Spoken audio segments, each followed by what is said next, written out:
G'day cocktail lovers and welcome to the Cocktail Dome, where we bring you all the excitement of big league cocktails. I'm your host Chuck Carrots. With me as always is my co-host Archbishop. It's Chuck, and today Mr. Angry has promised a bloody interesting riff on a classic. Well, there's always lots of room to improvise, so let's see what's happening. What do you got for us, Mr. Angry?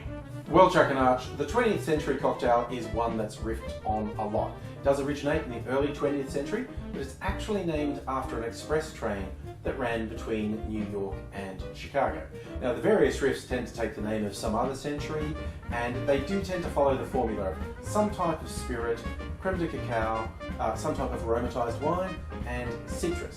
The original used gin and Lillet Blanc, and that's close to what I'm doing, except I'm going to be using red versions of some of the ingredients. Ah, I see where you're going with the bloody reference. Yeah, it's a very bloody Australian thing to do.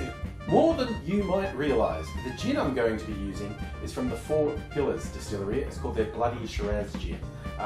Fun story, they were trying to break into the overseas markets and they had trouble with the US regulators, and they decided to look into why is the FDA holding it up. And when they asked, the FDA asked them, okay, what sort of blood are you using and at what stage of distilling does blood come into it? They had to explain the Australian sense of humour. Well, at least you can get Four Pillars gin around the world now. And they've been winning a lot of awards in global competitions. They sure have, because they make great gins. This one starts off as their dry gin. They steep it in Shiraz grapes that are grown in the area near their distillery. Now, you get a nice touch of sweetness from the grapes. It goes really well with the gin. And I know this is actually becoming more common around the world. Different gin distillers incorporating grape into some of their gins. In this case, we're using Four Pillars Bloody Shiraz gin, and we will be adding 1.5 ounces or 45 mils to our shaker. Next comes the creme de cacao. We're using white creme de cacao, and we're going to add about 3/4 of an ounce or around 22.5 mils to our shaker. Now for our next red ingredient. The original recipe said to use Lillet Blanc. A wine that a lot of people use as a substitute is Cocchi Americano. This is actually the version of that that's made with red wine grapes, Cocchi Rosa. And I'm going to be using this today, and about 3/4 of an ounce, 22.5 mils again, going into our shaker. The final touch is lemon juice, and I'm going to add 1/2 ounce or 15 mils of lemon juice to our shaker, and we're ready to go. We add ice to our shaker, put it together, bang it in hard, give that a good solid shake for about 10 or 15 seconds.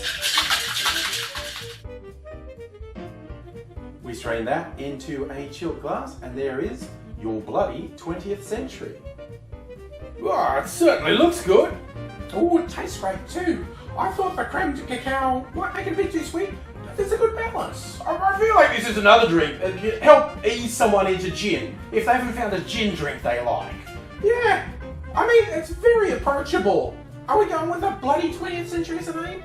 I feel like 20th bloody century flows better. Maybe just the bloody century. There was certainly enough war in the 20th century to justify the name. Yeah, although now I feel we'll have historians on our back saying what was really the bloodiest century. Well, look, I'm happy for them to claim whatever century they like as the bloodiest. I mean, that's just a bloody good drink. And as a successful experiment which fits into our motto, life's too short to waste time on boring cocktails. Cheers!